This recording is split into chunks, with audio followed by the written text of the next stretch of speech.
नमस्कार दोस्तों, स्वागत है आप सबका आज के क्लास में। आज के क्लास में हम लोग डील करेंगे ओशनिक करंट के एस्पेक्ट से ना। सिलेबस में अगर देखिएगा क्लियरली ओशनोग्राफी में क्लियरली ये लिखा हुआ waves, currents and tides, right. तो इसके इस पार्ट को क्लियरली जो सिलेबस में ऑलरेडी मेंशन किया हुआ है यूपीएससी का, उससे ही हम लोग यहाँ पे एक्सट्रैक्ट कर रहे हैं। करंट्स को अगर सिंपली टर्म्स में बोला जाए तो ओशन करंट्स होता क्या है। देखिए, ओशन करंट जो है ना, एक मास ऑफ ओशनिक वाटर है ना, जो क्या मूव करता है from one place to another place, है ना। और ध्यान दीजिएगा, ये एक पर्टिकुलर डिफरेंट डायरेक्शन में ही मूव करता है ना। आपने सुना होगा ना बहुत बार that warm oceanic currents, cold oceanic currents. तो वो क्या है भैया, वो टाइप्स ही तो हैं ओशनिक करंट्स के।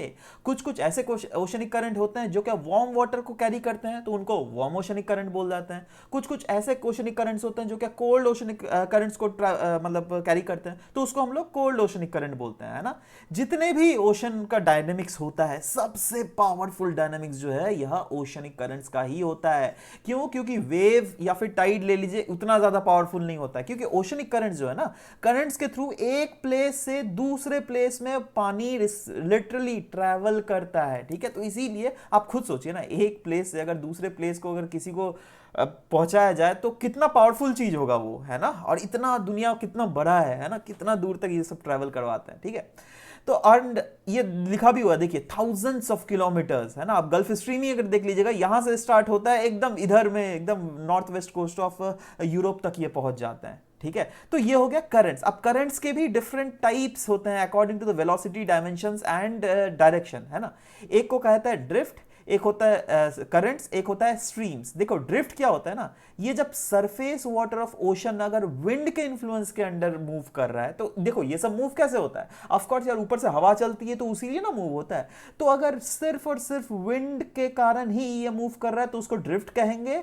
करंट क्या होता है ना, दैट अगर ओशनिक वाटर डेफिनेट डायरेक्शन में इस ड्रिफ्ट से भी ज्यादा तेजी से अगर मूव कर रहा है तो हम उसको करंट बोलेंगे। अच्छा, ज्यादा तेजी से मूव कर रहा है, इसका मतलब पता है मैं यहां पे क्या बोलना चाहता हूं। इसका मतलब मैं बोलना चाहता हूं, देखो, ड्रिफ्ट क्योंकि विंड के इन्फ्लुएंस में है, तो कितना दूर तक पानी मूव करेगा जी, आप खुद समझो ना, है ना। ज्यादा दूर तक तो मूव नहीं करेगा। बट क्योंकि हम लोगों ने करंट का डेफिनेशन ही डिस्कस किया था, दैट यहां पर जो है ना, एक रीजन से दूसरे रीजन जो वाटर का डायनेमिक्स होता है, thousands and thousands of kilometres तक पहुंचा दिया जाता है। तो ऑब्वियस सा बात है दैट ड्रिफ्ट से तो ये ज्यादा पावरफुल है ना। और तीसरा होता है स्ट्रीम्स, है ना। स्ट्रीम्स जो है ना, वो larger mass of water body, जैसे बड़े बड़े रिवर्स जो है, उसको एक डेफिनेट डायरेक्शन में पहुंचाया जाता है। मतलब एक लार्जर मास, पूरा मास ही एक रीजन से दूसरे रीजन तक जाता है। जैसे हम लोग बोलते हैं ना गल्फ स्ट्रीम, ठीक है, तो that is also type of current only, right. But उसका नाम है गल्फ स्ट्रीम। क्यों? क्योंकि एक बहुत बड़ा large mass of ocean water को यह इस रीजन से इस रीजन में पहुंचा रहा है, राइट। तो अगर ओवरऑल आपसे पूछा जाए, बताओ भैया, स्ट्रीम, करंट और ड्रिफ्ट में सबसे तेज कौन है, तो आप कॉमन सेंस यही ना बताइएगा जी, दैट हाँ भैया, स्ट्रीम जो है वो ज्यादा तेजी से भागता है, ठीक है। और देखो ये है ना, क्लियरली यहां पे भी हम लोग वही चीज को फोकस करेंगे। आज वाला जो मेन है ना, ये करंट टॉपिक के ऊपर बेस्ड ही हम लोगों ने इसको फोकस किया है, राइट। और वो क्या है, गल्फ स्ट्रीम, जिसका मूवमेंट जो है इस डायरेक्शन से इस डायरेक्शन में हमें देखने को मिलता है। अच्छा, क्यों हम इसको डिस्कस कर रहे हैं? क्योंकि रिसेंटली एक स्टडी किया गया था, एक रिसर्च किया गया था, जहां पे पाया गया दैट गल्फ स्ट्रीम जो है ना, यह वीकनिंग हो रहा है। मतलब जो पावर था गल्फ स्ट्रीम में पहले के मुताबिक, वो धीरे धीरे जो है पावर घट रहा है। समझ रहे हो बात? मतलब साथ ही साथ इसके और भी रिलेटेड आर्टिकल्स थे, जिसको इसी को एक्सप्लेन किया गया था, इसी को और भी ज्यादा इलाबोरेट किया गया था। तो अगेन हम लोग तीनों को तो एक ही चीज डिस्कस करेंगे, बट चलिए देख लेते हैं क्या क्या लिखा हुआ है। ये बोला जा रहा है दैट देखो भैया, क्लाइमेट चेंज के इंपैक्ट जो है ना, वो गल्फ स्ट्रीम में हमें ज्यादा से ज्यादा देखने को मिल रहा है, जिसके कारण आने वाले समय में, फ्यूचर में, यूरोप और नॉर्थ अमेरिका, यही ना दो कॉन्टिनेंट है जो क्या इस गल्फ स्ट्रीम से इंपैक्ट होता है ना। क्योंकि देखिए, गल्फ स्ट्रीम जब एक्सटेंडेड वर्जन ले लीजिएगा तो उसको हम लोग नॉर्थ अटलांटिक ड्रिफ्ट कहते हैं, राइट। पहले वो गल्फ स्ट्रीम रहता है ना, समझ रहे हो बात।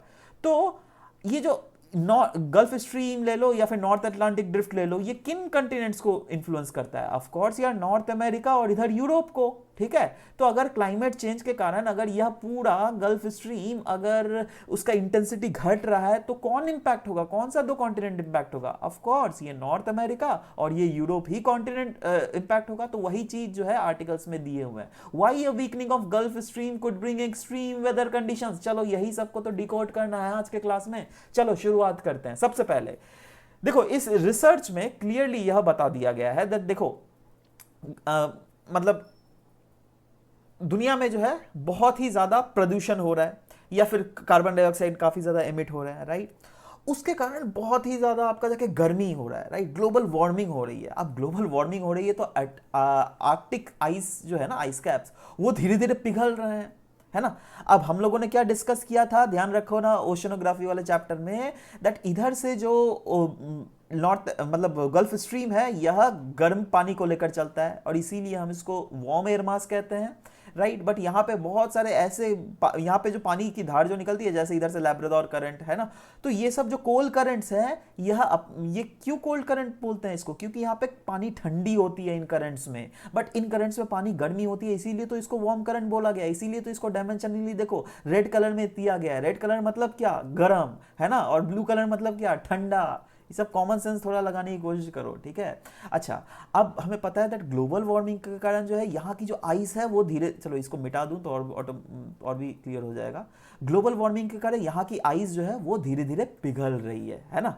अब पिघल रही है तो क्या हो रहा है दैट यहाँ पे वार्मिंग के कारण आइस पिघल रही है, मतलब पानी का अमाउंट ज्यादा बढ़ रहा है, राइट। और ग्लोबल वार्मिंग के कारण जो है ये ग्लोबल डायनेमिक्स भी चेंज हो रही है, जिसके कारण बारिश की भी जो प्रोपोर्शन है वो बढ़ गई है। अब देखो बारिश भी हो रहा है, ऊपर से नॉर्थ अटलांटिक और ग्रीनलैंड की जो आइस है वो भी पिघल रही है। इसके कारण क्या हो रहा है दैट यहाँ पर जो मतलब आपका जाके वार्मनेस के कारण बारिश हो रही है और ये पानी जो पिघल रही है ना, उसके कारण कोल्ड वाटर जो कि पहले आता था उसका अमाउंट बढ़ गया है। सोच पा रहे हो, ध्यान से, दिमाग से ध्यान से सोचो, कोल्ड वाटर का अमाउंट वो बढ़ गया है नॉर्थ अटलांटिक में। मतलब क्या, कोल्ड वाटर यहाँ पे ज्यादा इधर आएगी, है ना। कोल्ड वाटर अगर ज्यादा इधर आएगी तो यह ऑब्वियस सा बात है वार्म वाटर से टकराएगी, है ना। वार्म वाटर से अगर टकराएगी तो क्या होगा ना, क्योंकि कोल्ड फ्रेश वाटर है, तो यह जो गल्फ स्ट्रीम का इक्विलिब्रियम जो पहले, अभी क्या देखो, इक्विलिब्रियम स्टेट क्या होता है, जब उसको कोई तंग ना करे। अभी जो यहाँ पे गल्फ स्ट्रीम या फिर नॉर्थ अटलांटिक जो ड्रिफ्ट बहती है वो तो आराम से बहती है, उसको कोई तंग नहीं करने वाला है, राइट। बट बाद में अगर एक ठंडी सी आपका जाके कोई भी रिवर जो है या फिर एक वाटर बॉडी, एक स्ट्रीम अगर इधर से टकराती है तो ऑब्वियसली कुछ ना कुछ तो रेजिस्टेंस इसको पैदा करेगी ही। वही तो चीज हम लोगों ने डिस्कस किया था ना, याद करो, हम लोगों ने जब cold front warm front discuss किया था क्लाइमेटोलॉजी में, तो वहां पे क्या डिस्कस किया था दैट देखो, कभी भी अगर कोई भी दो विंड्स टकराती है, फिर in that for that matter कोई भी दो फ्लूइड अगर टकराती है, ये अगर कोल्ड है, यह अगर वार्म है, तो वार्म ऑब्वियसली टेंड्स टू अपराइज, ठीक है, ये सब समय ऊपर भागने की कोशिश करता है, और कोल्ड क्योंकि डेंसर है तो वो नीचे रहता है, राइट। तो देखो यहां पर भी वही हो रहा है, लेकिन यहां पे सोचो अगर गल्फ स्ट्रीम अगर जा भी रही है, ये ऊपर वाले लेयर में रहेगी, है ना, और यहां जो पिघल रही है ना पानी, ये नीचे वाला लेयर में रहेगी। बट पहले जो ये प्रोपोर्शन था ये कम था, अभी क्योंकि ये प्रोपोर्शन मतलब इसका पानी का लेवल, ठंडी पानी का लेवल बढ़ गया है, तो ऑब्वियस सा बात है ये जो रेजिस्टेंस पैदा करेगी ना, इसको ज्यादा करेगी। मतलब आने वाले समय में, फ्यूचर में इसका डायरेक्शन या फिर इसका इंटेंसिटी में रिडक्शन हो सकता है। पर ये भी साथ ही साथ इस रिसर्च पेपर में जरूर बोला गया, देखो भैया ये पानी का लेवल तो बढ़ेगा, है ना, आर्कटिक ओशन क्योंकि मेल्ट पिघल रहा है और ज्यादा बारिश हो रही है, बट इंपैक्ट जो है ना सी लेवल का उतना ज्यादा नहीं रहेगा। मतलब सी लेवल ऐसा नहीं, सी लेवल अचानक से बहुत ज्यादा बढ़ जाएगा, बट ये जरूर बोला गया है दैट ये with both system interacting we can expect more severe weather on both side. Severe weather in the sense that North American region में भी सीवियर वेदर देखने को मिल सकता है हमें, और यह यूरोपियन रीजन में भी हमें सीवियर वेदर देखने को मिल सकता है। क्यों?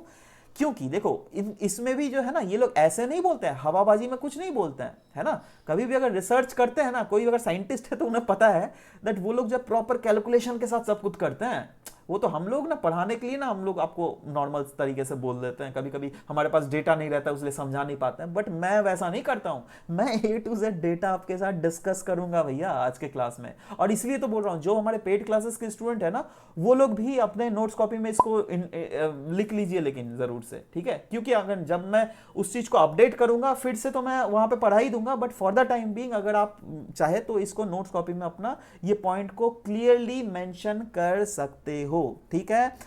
करंट अगर मॉडल जिसके थ्रू ये एस्टिमेशन किया गया है, राइट, अभी जो हम लोग डिस्कस कर रहे हैं, तो उसमें यह बताया गया है कि 2100 जब ईस्वी आएगा ना, 2100 AD, उस समय तक, अभी क्या 2021 चल रहा है ना, तो बाद में जब ये आ जाएगा तब तक जो है गल्फ स्ट्रीम अराउंड 34 से 55% वीकर हो सकता है, राइट। अच्छा, अगर इतना हो गया, अच्छा ये डेट टाइम पीरियड जो है, क्यों ये इस टाइम पीरियड को क्या बोला गया है, इस टाइम पीरियड को टिपिंग पॉइंट बोला गया है। टिपिंग पॉइंट मतलब से फॉर एग्जांपल आप अपने दोस्त के साथ हो, राइट, आप अपने दोस्त के साथ झगड़ लिए, अब क्या होता है, छोटा मोटा झगड़ा तो ठीक है, फिर से दोस्ती हो जाती है, बट कुछ ऐसा भी हो सकता है ना, बहुत झगड़ा हुआ, बहुत झगड़ा, इतना झगड़ा हो गया दैट मतलब फिर से दोस्ती में कन्वर्ट होना थोड़ा ज़्यादा मुश्किल लगने लगता है, मतलब, और कभी तो ऐसा हो जाता है दैट सीमा रेखा पार हो जाता है। तो जिस पॉइंट में सीमा रेखा पार हो गया उसको कहते हैं टिपिंग पॉइंट, मतलब फिर से आप लोग दोनों दोस्त नहीं हो सकते हैं, राइट। वैसे ही ये 2100 जो है ना, इसको टिपिंग पॉइंट बोला गया है। टिपिंग पॉइंट मतलब 2100 तक जो है यह मतलब बर्बाद होता है, मतलब ये गल्फ स्ट्रीम जो है अराउंड 45% तक वीक हो सकता है, और अगर ये 45% तक वीक हो गया ना 2100 तक, उसको और हम नीचे नहीं कर सकते, उसके बाद जो ये ट्रेंड बढ़ता रहेगा, बढ़ता रहेगा, बढ़ता रहेगा, राइट।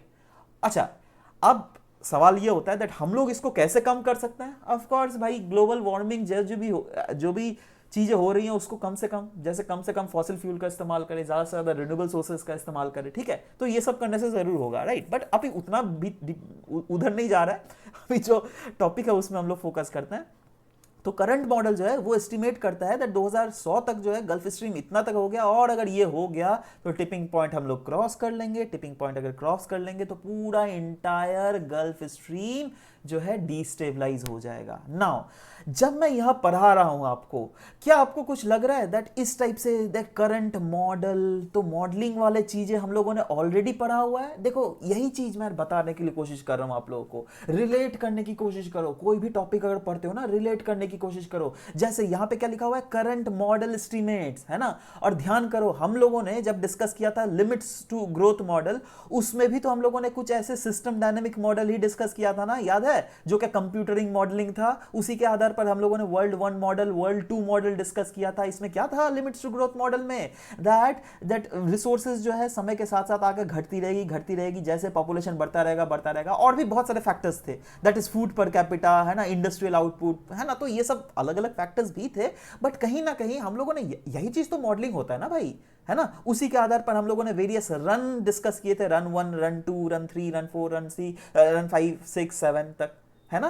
तो वेरियस मॉडल्स, तो देखो वही चीज है, कुछ नहीं है, इसी चीज को आप ये मॉडलिंग के साथ रिलेट कर सकते हो ना। रिलेशन का मतलब ये नहीं दैट हाँ भैया जब हम ओशन करंट्स के बारे में पढ़ रहे हैं तो वहां से हम लोग north limits to growth model को फिर से यहाँ इस पॉइंट को इसमें इंक्लूड करें, नहीं, ऐसा नहीं। आप जस्ट मतलब उस चीज को मिलाने की कोशिश करो दैट आपने ये चीज कहां पर पढ़ा था। इससे क्या होगा ना दैट ये चीज तो आपको और भी कंठस्थ वे में याद हो जाएगा, है ना। क्यों? क्योंकि आपने इस चीज को रिलेट कर लिया दूसरे टॉपिक के साथ। दैट सेम चीज तो हम लोगों ने लिमिट्स टू ग्रोथ मॉडल में भी पढ़ा था, भले ही उस लिमिट्स टू ग्रोथ मॉडल का जो एस्पेक्ट था वो अलग था, इसका जो एस्पेक्ट है वो अलग है, बट कहीं ना कहीं यही दोनों तो मॉडल एक ही चीज ना बतलाता है जी। दैट इस मॉडलिंग के थ्रू हम लोग जो डेटा को जो एक्स्ट्रापोलेट कर रहे हैं उससे हम लोग को पता चल सकता है दैट आने वाले फ्यूचर में कौन ऐसा टिपिंग पॉइंट रहेगा जहां पर जो सिस्टम चल रही है वो कोलैप्स कर सकती है, right? Now, since the Gulf Stream helps to steer the path that hurricane takes along the coast, it will become unstable. That is, यहाँ पे ये बोला गया है that देखो हरिकेन्स मतलब क्या, पहले तो ये बता दे रहा हूँ, हरिकेन्स मतलब क्या बताइए। हरिकेन्स कोई अलग सा कीड़ा का नाम नहीं है ये जो हमारे देश में जो साइक्लोन्स आती है ना, ऑस्ट्रेलिया में जो विलीज आता है ना, चाइना में जो टाइफून आता है ना, तो ये जस्ट देखो यही इसी का नाम ही अलग अलग रीजन्स में अलग अलग है, राइट। तो यूएसए के साइड में इसको हरिकेन्स बोला जाता है ना।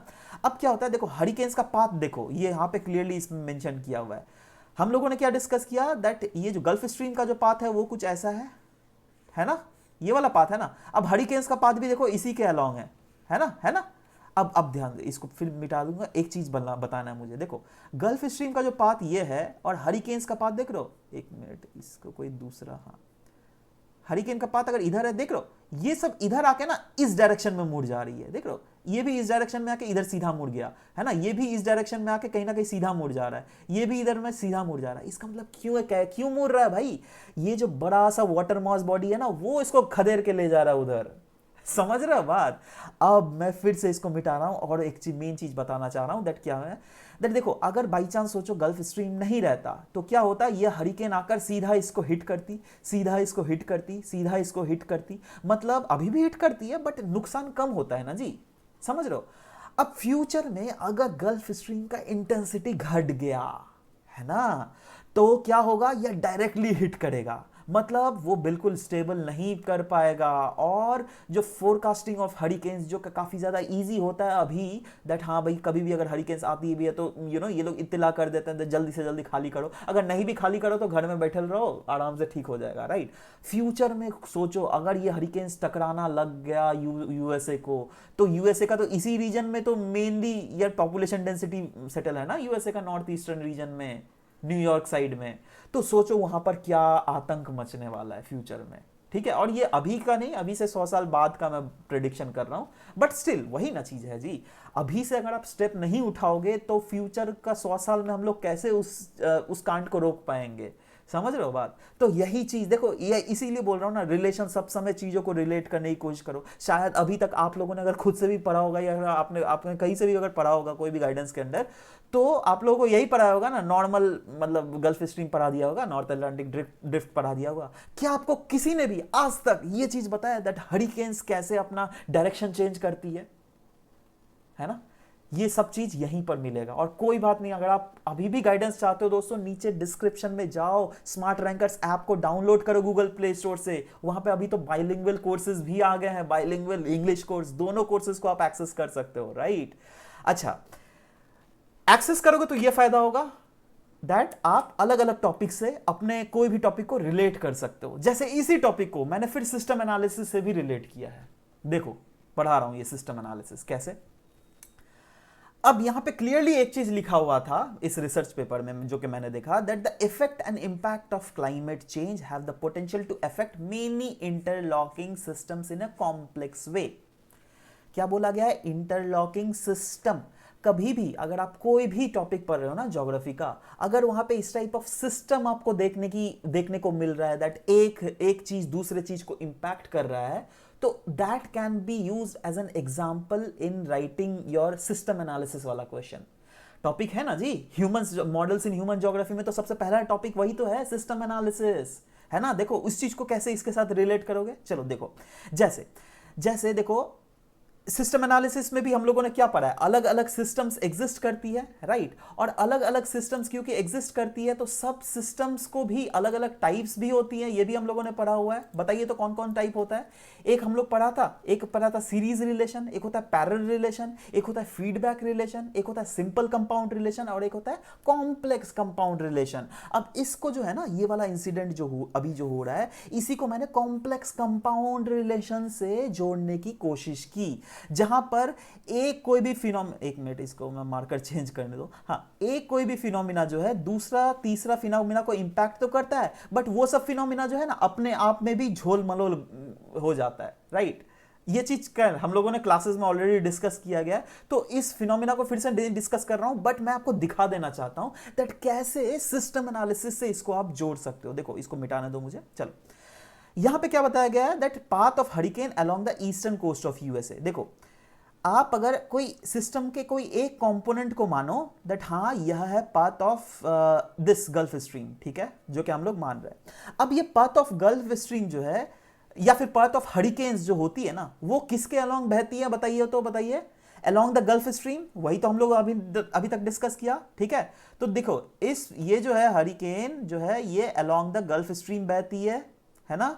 साथ ही साथ हरिकेन्स के कारण क्या होता है दैट या फिर गल्फ स्ट्रीम के या फिर हरिकेन्स के कारण जो है ना, यहां से वाटर जो है इधर सरकता है, राइट? या फिर हम ये भी बोल सकते हैं दैट हीट जो है वो रीडिस्ट्रीब्यूट होता है from the equator towards pole region, right? पर अगर आइस यहां पे मेल्ट हुआ ज्यादा तो it will weaken the Gulf Stream, यही चीज तो हम लोगों ने अभी डिस्कस किया, ठीक है? अगर यह वीक कर देगा गल्फ स्ट्रीम को तो आप खुद सोचो हरिकेन्स अनप्रेडिक्टेबल होंगी। अगर ये वीक किया गल्फ स्ट्रीम को तो हरिकेन्स अनप्रेडिक्टेबल हो रही है, देख रहे हो एरो, देख रहे हो, सब कुछ रिलेट कर पा रहे हो, राइट और अलोंग द गल्फ स्ट्रीम, देखो अगर सोचो ये गल्फ स्ट्रीम के अलोंग अगर हरिकेन बह रहा है, राइट, तो फ्यूचर में अगर गल्फ स्ट्रीम अगर इंटेंसिटी घट रहा है, सोचो यही फ्यूचर में अगर गल्फ, अभी तो गल्फ स्ट्रीम का इंटेंसिटी ज्यादा है, बट फ्यूचर में ऐसा प्रेडिक्ट किया जा रहा है ना दैट 45% तक गल्फ स्ट्रीम का इंटेंसिटी घट सकता है। तो जब ये 45% तक गल्फ स्ट्रीम का इंटेंसिटी घटेगा तब गल्फ स्ट्रीम जो है और भी कमजोर पड़ जाएगा, राइट। गल्फ स्ट्रीम अगर कमजोर पड़ेगा तो क्या होगा, वीक, मतलब आपका जाके हरिकेन्स जो है वो अनप्रेडिक्टेबल हो जाएंगे। हो गए, देखो यहां से भी एरो का रिलेशन मैंने कर दिया, राइट। अब अगर ये हरिकेन्स अनप्रेडिक्टेबल हो गए तो आप खुद सोचो ना, अगर गल्फ स्ट्रीम वीकन हो गया तो कैसे ग्लोबल हीट बैलेंस मेंटेन रहेगा भैया, है ना। देखो इस एरो को भी मैंने रिलेट कर दिया। और अब अगर जब हीट रीडिस्ट्रीब्यूशन नहीं हो पा रहा है प्रॉपर वे में इक्वेटर से पोल्स में, तो अगेन ग्लोबल हीट बैलेंस कैसे मेंटेन रहेगा, इन एरोस को भी मैंने रिलेट कर दिया। यही तो है मेरे भाई सिस्टम एनालिसिस, इसी को तो हम लोग बोलते हैं कॉम्प्लेक्स कंपाउंड रिलेशनशिप। और ये मैंने सिस्टम एनालिसिस वाले क्वेश्चन में बिल्कुल अच्छे से कर दिया है। स्मार्ट रैंकर्स ऐप में गूगल प्ले स्टोर में डाउनलोड कीजिए और आप कोर्सेज को भी अभी अटेन कर सकते हैं, राइट। नीचे डिस्क्रिप्शन में लिंक दी हुई है। ऑलराइट, अब आते हैं दैट कैसे ये सब चीजों ने निकाल रही है साइंटिस्ट भी कहां से भैया, साइंटिस्ट के क्या मतलब उन्होंने क्या प्राणायाम करके एकदम दिव्य चक्र अपनी पांचों इंद्रियां खोल लिए क्या, हवा में कैसे पता चल रहा है उनको। तो देखो वो जो है ना क्या कर रहे हैं, एटमॉस्फेरिक टेम्परेचर के रिकॉर्ड्स को पहले तो खंगाल रहे हैं, जो कि काफी ज्यादा इजी है, आप आराम से एनालाइज कर सकते हो दैट उसके कारण कैसे ओशन डायनामिक्स या फिर टेम्परेचर डायनामिक्स चेंज हो रही है through out the world, right, जो क्या फर्दर इंपैक्ट करती है आपको जाके करंट्स में, है ना, करंट्स के डायनामिक्स में। Alright, next is Atlantic ocean में जो है ना सिल्ट जो होती है ना, सिल्ट का डेटा देखा जा रहा है दैट अंडर वाटर जो सेडिमेंट्स जमा हो रहे हैं वो पहले किस रेट में होते थे, अभी किस रेट में हो रहे हैं। आप खुद सोचिए ना, पहले अगर बहुत ज्यादा फास्ट होता था मतलब ये गल्फ स्ट्रीम, तो रिस्पेक्टिवली क्या है, it has more probability to take the sediments with itself to a longer distance, right. But अभी अगर वो धीरे धीरे हो रहा है, इसका मतलब क्या, दैट सेडिमेंट ज्यादा से ज्यादा कोस्टल एरिया के अराउंड जमा होगा, हो सकता है क्या नहीं।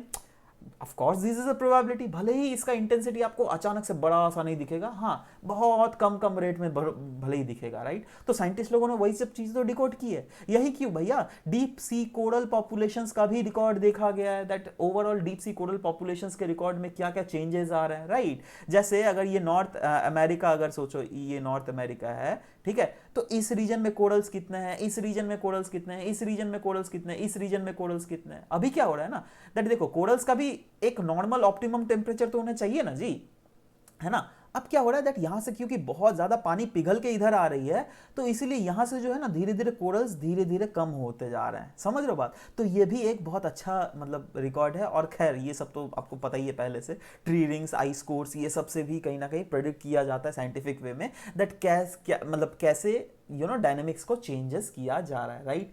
तो यह ओवरऑल ओशन करंट्स में गल्फ स्ट्रीम का जो इंटेंसिटी घट रहा है उसका प्रॉपर एनालिसिस हम लोगों ने आपके साथ रखा।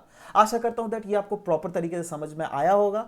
ऐसे ही अगर वास्ट कोर्सेज, पूरा स्ट्रक्चर्ड कोर्सेज को एनालाइज करना चाहते हैं दोस्तों, तो हमने अपने app smart rankers education app में ये पूरा कोर्स बनाया हुआ है। बाइलिंगुअल में भी अवेलेबल है, ये जो मैं यूट्यूब में करवाता हूं, तो इस टाइप के बाइलिंगुअल कोर्सेज भी है, आप आइए आराम से वहां पे अटेंड भी कर सकते हैं, राइट। सो एनीवेज आज का क्लास यहीं पे समाप्त करता हूं, मिलते हैं आपके साथ नेक्स्ट क्लास में। Till then bye bye, take care and thank you for listening to the whole video. Thank you very much guys.